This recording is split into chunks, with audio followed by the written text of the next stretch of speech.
चलो विद्यार्थियों चैप्टर 5 में आगे बढ़िए। नियमित चुंबकीय क्षेत्र में चुंबकीय डायपोल अथवा तो कहवाय चुंबकीय द्विध्रुवी।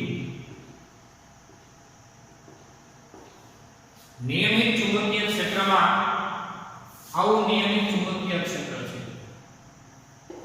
જેને આપણે કહીશું બી વેક્ટર।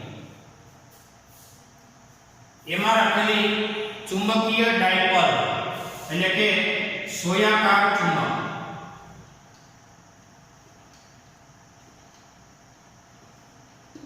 આ છે N આ છે S અક્ષ સાથે બી વેક્ટરે બનાવેલો ખૂણો થીટા છે।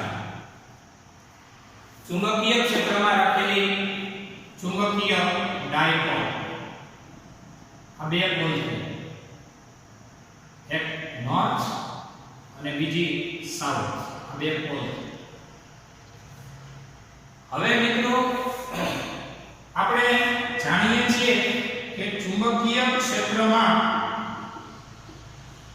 ચુંબકને રાખવાથી આપણે આમ પેલા એવું બોલ્યા હતા વિદ્યુત ક્ષેત્રમાં વિદ્યુત ડાયપોલને રાખવાથી યાદ કરો કમ્પેરિઝન જો આ હતું વિદ્યુત ક્ષેત્ર જેને કહેતા હતા ઇલેક્ટ્રિક ફિલ્ડ। એમાં રાખી હતી ઇલેક્ટ્રિક ડાયપોલ।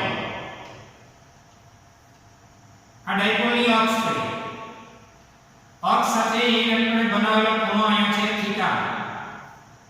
ત્યારે ટોર્કનું સૂત્ર હતું P ક્રોસ E યાદ છે? P ક્રોસ E એટલે કે PE sin થીટા યાદ હોય। અહીંયા આની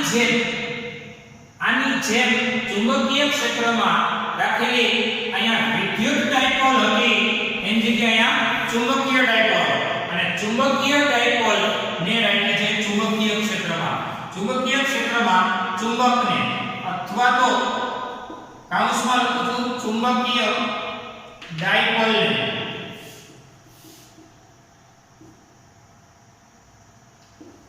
રાખવાથી તેના પર લાગતું ટોર્ક બરાબર m ક્રોસ b અહીંયા p ક્રોસ e એટલે કે બરાબર mb sin થીટા। બરાબર mb sin થીટા। તો શું છે? તો કે e I ઓમેગા છે mb sin થીટા। તમને અંદર આ કેમ કહ્યું? તો કે F બરાબર m યાદ કરો, F બરાબર m F એટલે બળ, તો અહીંયા શું થાય? તો અહીંયા બળ, અહીંયા શું થાય? ઝડપની ચાપ માત્રા I। અહીંયા પ્રવેગ, તો અહીંયા થાય આલ્ફા, ઓમેગા નહીં, I આલ્ફા। ફરીથી આના પરથી F બરાબર ma પરથી તો બરાબર I આલ્ફા। રેખીય ગતિમાં બળ, તો અહીંયા ચુંબકીય ક્ષેત્રમાં ડાયપોલ શું થાય કે મોમેન્ટ કરશે એટલે ભ્રમણ કરશે એટલે ટોર્ક કહેવાય ને। તો આ ટોર્ક લાગે તો એ ભ્રમણ ગતિ કરશે, તો અહીં બળની જગ્યાએ ટોર્ક હશે, રેખીય પ્રયોગની જગ્યાએ કોણીય પ્રયોગ આલ્ફા આવશે અને દળની જગ્યાએ અહીંયા ઝડપની ચાપ માત્રા I આવશે। મોમેન્ટમ ઓફ ઇનર્શિયા I એ ઝડપની ચાપ માત્રા છે। I અહીંયા વિદ્યુત પ્રવાહ નથી એટલે I આલ્ફા ચેક કરો। હવે આપણી પાસે આ જે કાંઈ ટોર્ક લાગે છે ઈ આ તમે એક્શન ટોર્ક કયો ને તો એ ક્ષેત્રને કારણે લાગે છે, ક્ષેત્ર આમ કરે, પણ તમે આપ્યું હોય ને ઈ એક્શન આપો ક્ષેત્ર આપી દે એ રિએક્શન કહેવાય। એટલે આ જે આપ્યું ને એ તમારું પોતાનું છે અને આ છે ને એ તમારો વિરોધ કરતું બે મુદ્દાઓ વિચારો. અહીંયા કહેવાય તમારા બાહ્ય બળને લીધે બાહ્ય ટોર્ક એ તમે આપશો,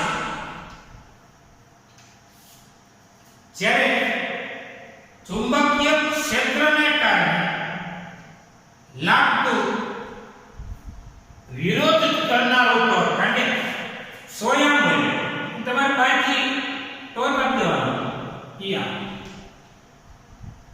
તમે આપેલું ફ્રી થઈ ગયા. હવે નીચે આવશે એટલે ટોર્ક લાગશે ઈયા. એટલે તમારા ટોર્ક જેટલું જ પણ વિરુદ્ધ દિશામાં થશે.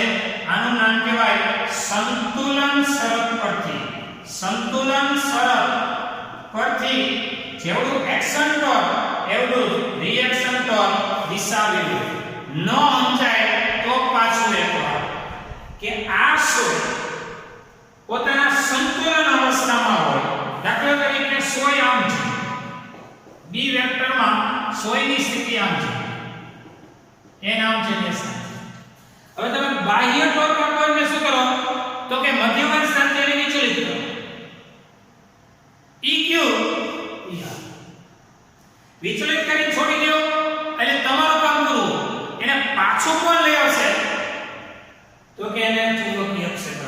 અને ચુંબકીય ક્ષેત્રને લીધે જો ચુંબકીય ક્ષેત્રમાં ચુંબકને મૂકવાથી હવે લાગતું ટોર્ક E કેટલું તો કે એની sin થીટા.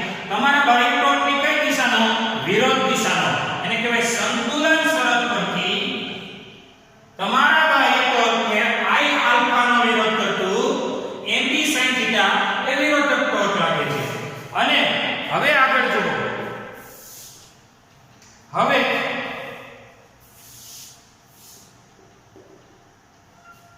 સમીકરણ 2 પરથી જો થીટા ખૂબ નાનો હોય તો sin theta near equal theta લઈ શકાય. કારણ કે ખૂબ નાનો એટલે 0 ની નજીક, 0 ને 0. સમથિંગ ડિગ્રી બહુ નાનો તો sin theta near equal theta લઈ શકો. તો અહીંયા તમારો sin થીટા નું મૂલ્ય એ થીટા ગણી શકાય. તો હવે શું લખી શકાય તો I આલ્ફા એટલે -mb sin થીટા ની જગ્યાએ થીટા લઈ શકાય. તેથી I આલ્ફા ને કહેવાય d square theta by dt square. યાદ કરો આલ્ફા છે ને આલ્ફા એ દ્વિતીય વિકલિત છે થીટા નું. થીટા એટલે કોણીય સ્થાન. d થીટા બાય dt હોય તો કોણીય ઝડપ અને d ઓમેગા બાય dt હોય તો કોણીય પ્રવેગ. એટલે આલ્ફા શું છે કે d બાય dt ઓમેગા છે અને ઓમેગા એટલે કહેવાય d થીટા બાય dt. એટલે કે આલ્ફા એ d square theta by dt square છે. તો આલ્ફા ની જગ્યાએ d square theta by dt square અને અહીંયા માઈનસ આ બાજુ આવે તો એ થયો પ્લસ, ભાઈ તો 0. બંને બાજુ I વડે ભાગી નાખો. I ને I વડે ભાગી નાખો વર્ગ થઈ ગયો. d square theta by dt square હોય તો I એવું દીધું. અને I વડે ભાગી નાખો તો mb થીટા બાય I અને 0 ને I વડે ભાગી નાખો તો 0. નંબર આપી દો 3. સમીકરણ 3 ને d square y by dt square plus omega square y બરાબર 0 સાથે સરખાવતા. એની આરે હું કામ લખાવું ભાઈ તો કે આ આપણી ગતિ સરળ આવર્ત ગતિ છે. સમીકરણ 3 ને સરળ આવર્ત ગતિ ના વિકલ સમીકરણ એટલે કે આવડા ની આરે લખાવો. તમને એમ કહી આમાં હું સરળ આવર્ત ગતિ થાય તો કે જ્યારે ડાયપોલ એટલે કે ચુંબકીય ડાયપોલ ચુંબક મધ્યમાં સ્થાને હોય ત્યારે એને સહેજ વિચલિત કરો એટલે બાહ્ય ટોર્ક આપો ભાઈ. સહેજ વિચલિત કરો એટલે પુનઃસ્થાપક ટોર્ક લગાડે ચુંબકીય ક્ષેત્ર દ્વારા અને બાહ્ય ટોર્કનો વિરોધ કરતો પુનઃસ્થાપક ટોર્ક લાગે. સંતુલન શરત પરથી સમીકરણ 2 અને એમાં sin theta near equal theta લઈ જાય. ખૂણો બહુ નાનો હોય તો sin નું મૂલ્ય sin theta near equal theta લઈ જાય ઝીરો નજીક ગણાય છે તો માઈનસ છે તો આ બધું પ્લસ થયો હાલો આ વડે ભાગી નાખ્યું અને આ વડે ભાગી નાખ્યું હવે આ સરળ અવકત એટલા માટે મધ્યમાન સ્થાનથી ચુંબકીય ક્ષેત્રમાં આ ડાયપોલ વિચલિત થયો હોય તો એ આ રીતે ગતિ કરશે જો આ ડાયપોલ છે વિચલિત કરો મૂકી દો એટલે આમ થશે આ મધ્યમાન સ્થાન ડાયપોલને ટોર્ક લગાડો મૂકી દો એટલે અહીં આવી ઊભી નહીં રહી ભાઈ ટોર્ક લગાડે મૂકી દીધી એટલે આમ થશે ચલે સ્થિર થઈ જશે તો હવે d square y dt square plus omega square y બરાબર 0 આવે સરખાવતા જો આ સરખામણી થઈ અહીં જો થીટા છે અહીં જો y છે તો હવે શું વધે તો કે ઓમેગા સ્ક્વેર બરાબર વધે છે md/i તેથી ઓમેગા બરાબર અંડર રૂટમાં md/i ઓમેગા એટલે 2π / t બરાબર અંડર રૂટમાં md/i એટલે કે t બરાબર અને આ તરફ જો આને આમ 2π અંડર રૂટમાં i/md અહીંયા સુધી સાબિતી જોઈ બહુ સહેલું છે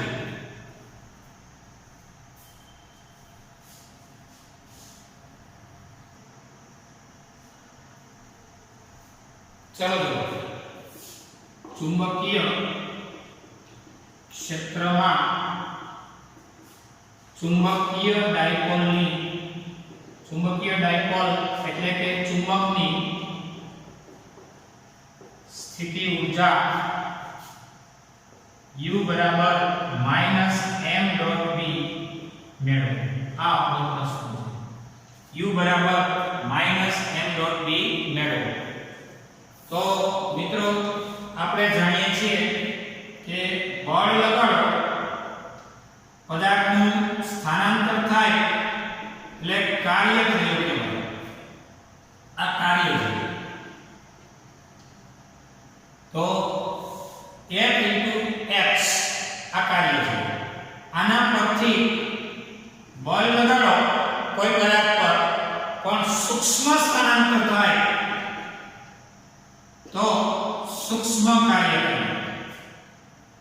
બળ લગાડવાથી સૂક્ષ્મ થશે ને તો સૂક્ષ્મ કાર્ય કરે આ આપણે જાણીએ છીએ તો આને જો જાણતા હોય તો આપણે એ કહીએ કે ચુંબકીય ક્ષેત્રમાં જો સૂક્ષ્મ કાર્ય કરવું હોય તો બળની જગ્યાએ ટો કહેવાય અહીંયા રેખીય સ્થાનાંતરની જગ્યાએ કોણીય સ્થાનાંતર d થીટા કહેવાય અને અહીંયા સૂક્ષ્મ કાર્ય એટલે ચુંબકીય ક્ષેત્રમાં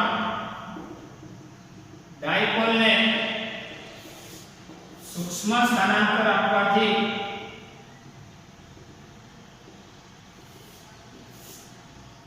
કરવું પડતું અથવા તો આપવા કરવું પડતું સૂક્ષ્મ કાર્ય dw બરાબર τ d થીટા એટલે કે dw બરાબર τ એટલે md sin થીટા અને d થીટા τ એટલે torque md sin theta m cross b હવે સંકલન કરો સંકલન લો સંકલનમાં dw સંકલનમાં mb sin theta d theta dw સંકલન w m એટલે મેગ્નેટિક મોમેન્ટ b એટલે ચુંબકીય ક્ષેત્ર અચળ છે sin નું વિકલન cos થાય પણ sin નું સંકલન માઈનસ cos sin નું સંકલન માઈનસ cos તો w બરાબર માઈનસ mb cos થીટા એટલે કે w બરાબર minus m dot b w એટલે જ કહેવાય એમાં સંગ્રહ પામતી ઊર્જા એને કહેવાય એની સ્થિતિ ઊર્જા આ સ્થિતિ ઊર્જાનું સૂત્ર છે u બરાબર માઈનસ m ડોટ b. એકદમ સરળ છે. તમને આ કાર્ય આવડતું હોય ને રેખીય ગતિનું, તો ચાપ ગતિનું કાર્ય પણ ઈઝીલી આવડે છે. જોઈશું.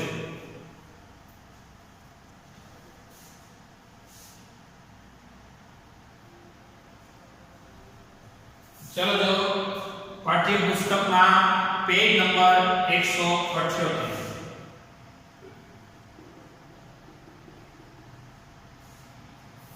आकृति 5.4 बी એટલે કે તમારી આ ચુંબકીય આકૃતિ છે.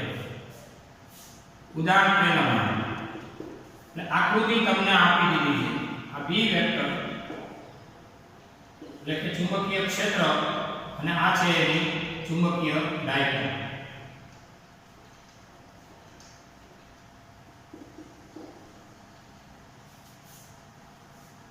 આકૃતિ તમને આપી દીધી છે. આની અક્ષ થઈ અહીંયા કોણ છે થીટા.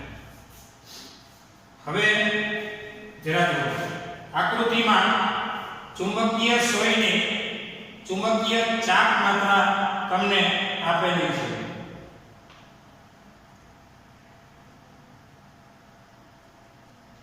चुंबकीय चाक मात्रा એટલે चुंबकीय डायपोल मोमेंट m આપેલો છે 6.7 10⁻². આગળ ઝડપની ચાક માત્રા આપેલી છે i કેપિટલ રાખો તોય ચાલે. આમાં કોણ બદલાવેલો છે capital i 7.5 10⁻6 kilogram into metre square. તે 6.7 સેકન્ડમાં એવું લખ્યું છે 6.70 સેકન્ડમાં 10 દોલનો પૂરા કરે છે. ચુંબકીય ક્ષેત્ર B નું મૂલ્ય કેટલું? હવે વિચારો દોલનો કેમ થાય? તો કે જ્યારે ચુંબકીય ક્ષેત્રમાં ડાયપોલ મૂકો ને ત્યારે બાહ્ય બળ લગાડવાનું. બાહ્ય ટોર્ક ત્યારે પુનઃસ્થાપક ટોર્ક લાગ્યા. બાહ્ય ટોર્ક હમણાં જ ભણ્યા હતા. તો બરાબર I આલ્ફા. પુનઃસ્થાપક ટોર્ક ભણ્યા હતા mb sin થીટા.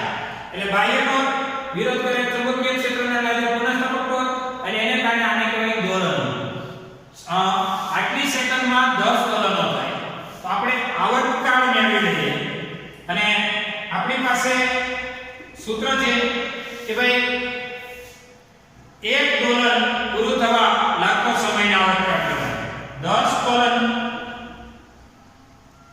માટેનો 6.70 સેકન્ડ, એક દોલન માટેનો સમય કેટલો?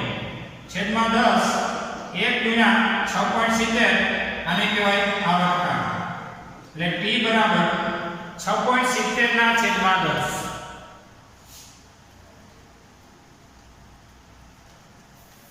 એટલે 0.67 સેકન્ડનો આવર્તકાળ. આ આવર્તકાળ. હવે તમે એવું ભણ્યા હતા કે t બરાબર 2π માં I/mv. t બરાબર 2π માં I/mv યાદ કરો. એનું નામ હતું ચુંબકીય ક્ષેત્રમાં રાખેલી ચુંબકીય ડાયપોલ પર ચુંબકીય ડાયપોલ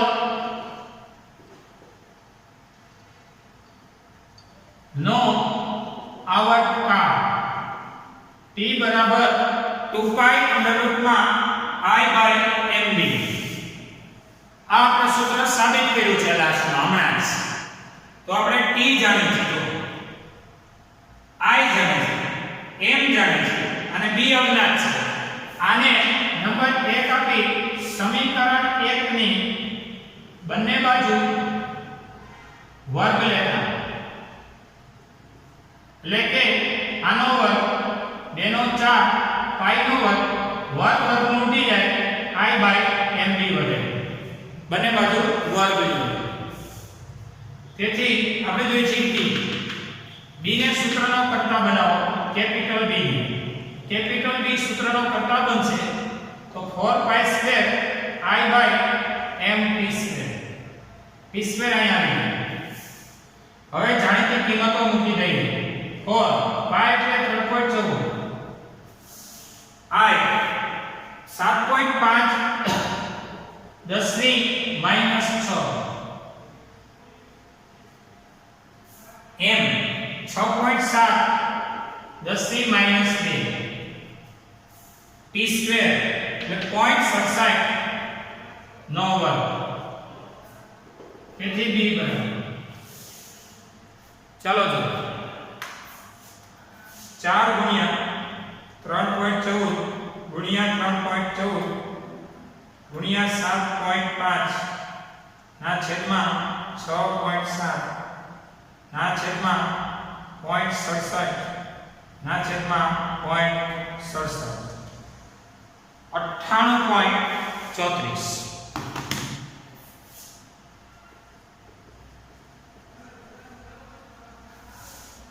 -6 -2 + 2 એટલે થઈ -4 98.34 10 થી -4 થઈ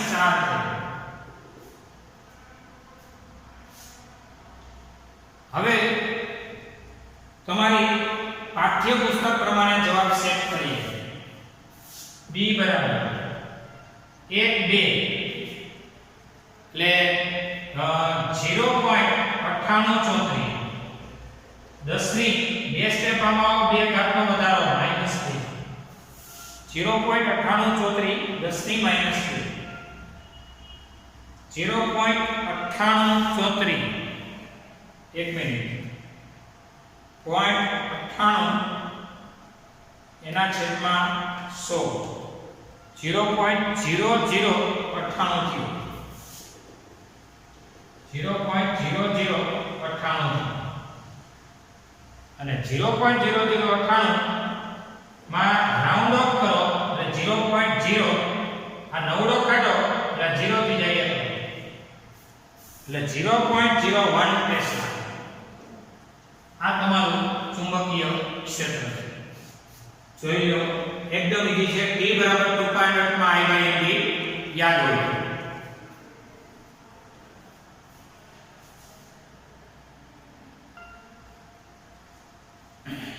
चलो उदाहरण नंबर 2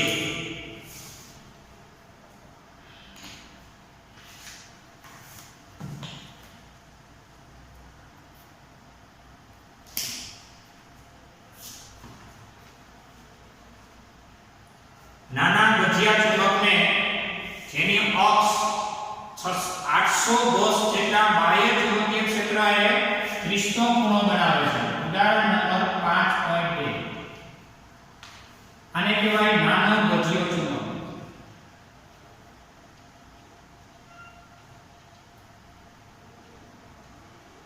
આ થયો નાનો ગઠિયો ચુંબક ગઠિયો ચુંબક એટલે લંબઘનાકાર પટ્ટી જેવો ચુંબક કે જેની અક્ષ ચુંબકીય ક્ષેત્રએ 30 નો ખૂણો બનાવે છે હાલો ચુંબકીય ક્ષેત્ર છે 800 ગોસ એટલે કે 800 અને એક ગોસ જો છેલ્લે લખ્યું એટલે 10 ની -4 ટેસ્લા ગોસ એટલે 10 ની -4 ટેસ્લા કેટલાનો ખૂણો બનાવે છે તો કે 30 ડિગ્રી કેટલું ટોર્ક લાગે છે 0.016 ન્યૂટન * મીટરનું ટોર્ક અનુભવે છે પહેલો પ્રશ્ન ચુંબકીય ચાપ માત્રા કેટલી એટલે કે magnetic moment newton metre tesla બધું જાણો છો એટલે આ નાના ગઠિયા ચુંબકને તમારી માત્ર જાણકારી માટે આકૃતિ આપી દઉં છું માત્ર જાણકારી માટે આકૃતિ આપું છું કે ચુંબકીય ક્ષેત્ર આમાં આપો અને ગઠિયા ચુંબકની અક્ષ સામે રાખો એટલે સમજાય આ છે ગઠિયો ચુંબક આ ગઠિયા ચુંબકની અક્ષ આ છે ચુંબકીય ક્ષેત્ર B વેક્ટર અક્ષ સાથે B વેક્ટરે આ બનાવેલો ખૂણો થીટા છે ત્યારે આપણું ટોર્ક લાગે છે અને m નું મૂલ્ય ગોતી દીધું તો તમે તો જાણો છો કે ટોર્ક એટલે જ m × d ચુંબકીય આપણો ટોપિક આ ચુંબકીય ક્ષેત્રમાં રાખેલી ચુંબકીય ડાયપોલ પર લાગતું ટોર્ક તમારે ટોર્ક આપેલું છે હો એટલે કહું છું torque m b sin theta torque ટો બરાબર m ક્રોસ b ટોનું માન mb sin થીટા તેથી ટો બરાબર m એટલે મેગ્નેટિક મોમેન્ટ અજ્ઞાત ટો જ્ઞાત કોનું માન કેટલું 0.06 m અજ્ઞાત b 810 ની -4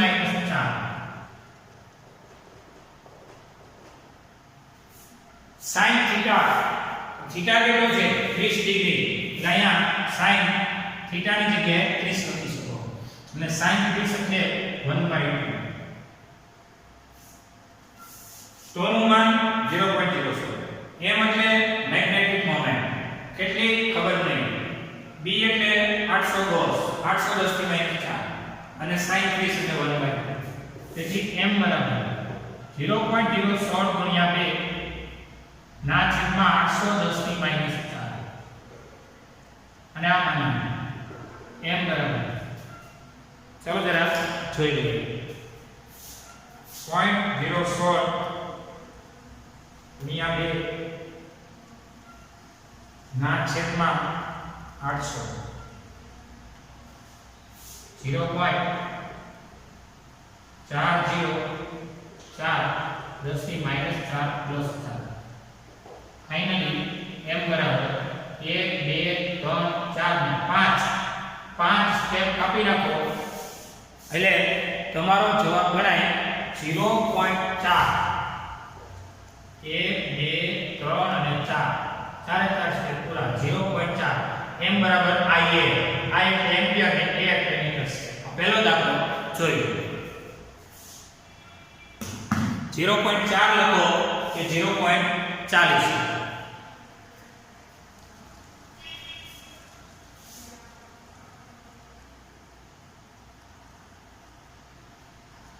ચલો એમાં b એવું કીધું છે ગજિયા ચુંબકને મહત્તમ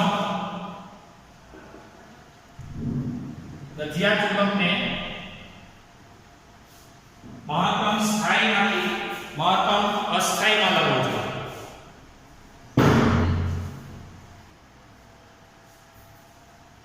જો તમને એમ કીધું છે બી પ્રશ્નમાં આ ગજિયા ચુંબકને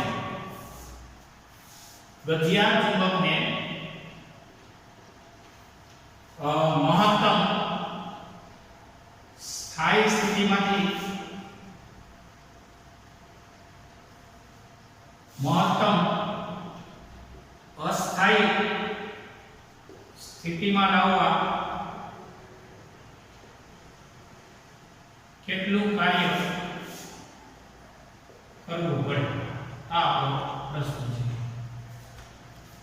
તો પહેલા મહત્તમ સ્થાયી સ્થિતિ નોંધી લઈએ પછી મહત્તમ અસ્થાયી સ્થિતિ નોંધી લઈએ આપણે સ્થાયી સંતુલન અને અસ્થાયી સંતુલન તો પહેલો મુદ્દો એ કે જો b વેક્ટર અને m વેક્ટર વચ્ચેનો થીટા 0 તો સ્થાયી સંતુલન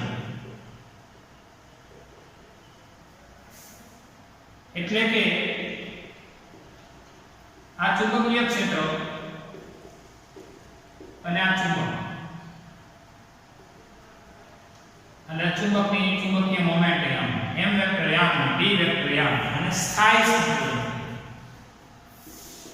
અને જો b વેક્ટર અને m વેક્ટર વચ્ચેનો થીટા 180 ડિગ્રી તો અસ્થાયી સંતુલન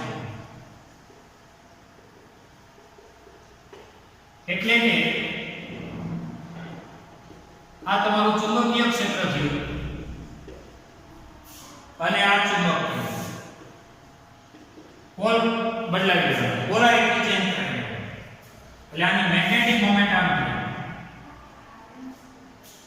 મેગ્નેટિક મોમેન્ટ ની દિશા s થી n. કારણ કે મેં તમને આવું કીધું હતું, n માંથી નીકળી s માં જઈ s થી n આવે છે. એટલે મેગ્નેટિક મોમેન્ટ છે ને એ s થી n છે. હવે આ b વેક્ટરની દિશામાં તમારું m વેક્ટર હોય એ સ્થાયી અને b વેક્ટરની m વેક્ટર વચ્ચેનો થીટા 180 ડિગ્રી હોય તો અસ્થાયી. હવે આપણો પ્રશ્ન એ છે મહત્તમ સ્થાયીમાંથી મહત્તમ અસ્થાયીમાં લઈ જવા માટે, મહત્તમ સ્થાયીમાંથી મહત્તમ અસ્થાયીમાં લઈ જવા માટે કરવું પડતું કાર્ય કેટલું? તો મહત્તમ સ્થાયી સ્થિતિમાંથી મહત્તમ અસ્થાયી સ્થિતિમાં લાવવા કરવું પડતું કાર્ય W બરાબર ડેલ્ટા U. કરવું પડતું કાર્ય એટલે સ્થિતિ ઊર્જાનો ફેરફાર અને ડેલ્ટા U એટલે U2 U1. U નું સૂત્ર હમણાં ભણ્યા હતા md cos થીટા. થીટા 180 અંતિમ સ્થિતિ. સ્થાયી એટલે 0 ડિગ્રી અને અસ્થાયી એટલે 180 ડિગ્રી એમ અને ડિગ્રી. તો આ અંતિમ સ્થિતિમાં પછી માઈનસ, પાછું પ્રારંભિક સ્થિતિમાં આવવા md cos 0. શરૂઆતમાં 0 છે, અંતે 180 પહોંચાડે છે. 0 માંથી 180 માંથી આને કહેવાય -mb cos 180 -1. ઓછે ઓછે વત્તા mb cos 0 ઓછે ઓછે વત્તા mb અને બીજી mb 2mb. કરવું પડતું કાર્ય કેટલું? 2mb છે. હવે આ કાર્યમાં જાણીતા મૂલ્ય મૂકીએ. w બરાબર 2. m એટલે મેગ્નેટિક મોમેન્ટ. હમણાં તમે મેગ્નેટિક મોમેન્ટનું મૂલ્ય ભણ્યા હતા 0.40. આની પહેલાના a માં તમે મેગ્નેટિક મોમેન્ટ m બરાબર 0.40 મૂલ્ય ભણ્યા. b એટલે કે ચુંબકીય ક્ષેત્ર અને એ છે 810 ની -4. ફાઇનલી કરવું પડતું કાર્ય મળશે 2 ગુણ્યા 0.40 એને ગુણ્યા 800 ના છેદમાં 10 ની 4 એટલે 0.064 જોઈએ. આ તમારો જવાબ છે. જોયો.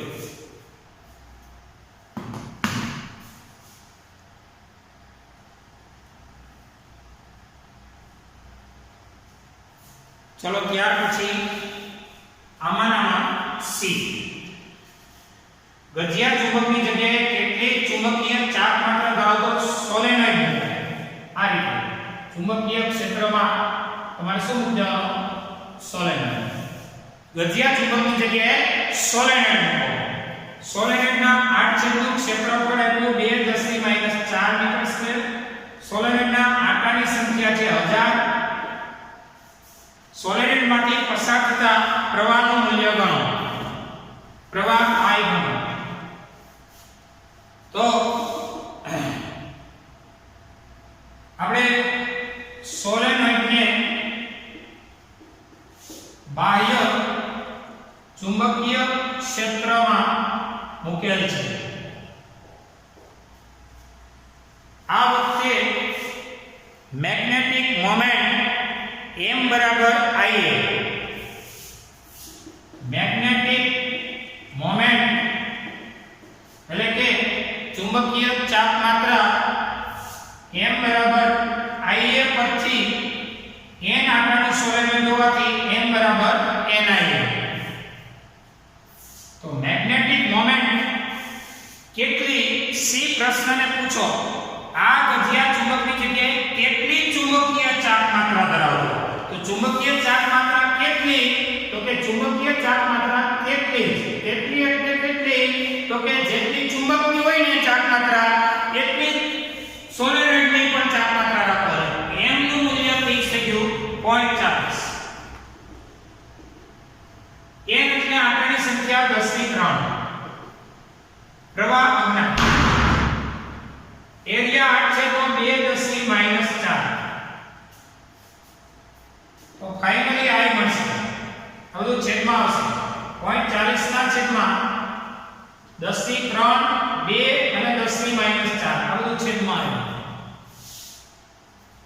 તેથી I બરાબર 0.40 ના છેદમાં 2 એટલે 0.20. 3 માંથી 4 જાય -f, ઉપર જાય +f, અને 0.20 એને ગુણ્યા 1 કરો, 0.20 એને ગુણ્યા 10 કરો, એટલે એ મૂલ્ય થયું 2. એટલે I બરાબર 2 એમ્પિયર. ચલા જોઈએ.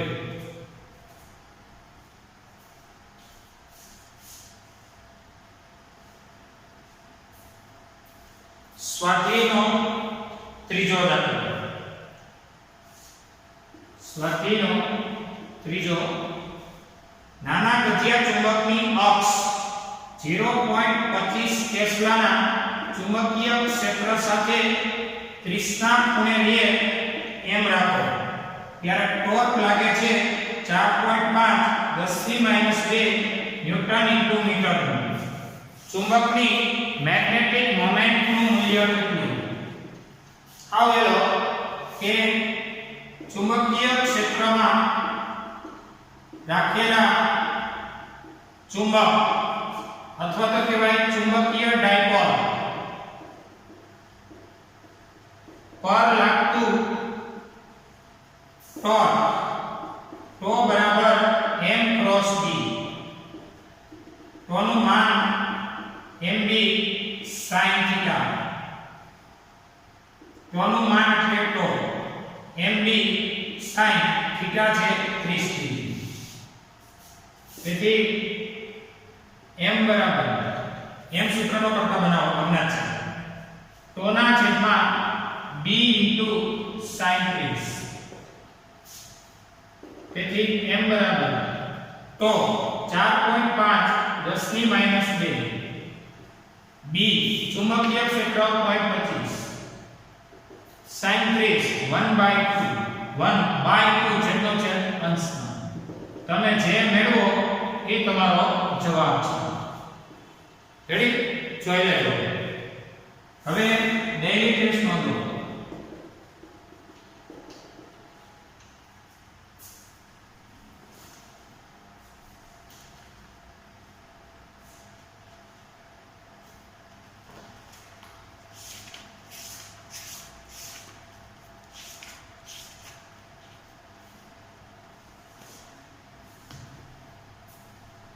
ઉદાહરણ પહેલું, ઉદાહરણ બીજું. રેડી? અહીંયા આપણો લેક્ચર પૂરો થાય છે.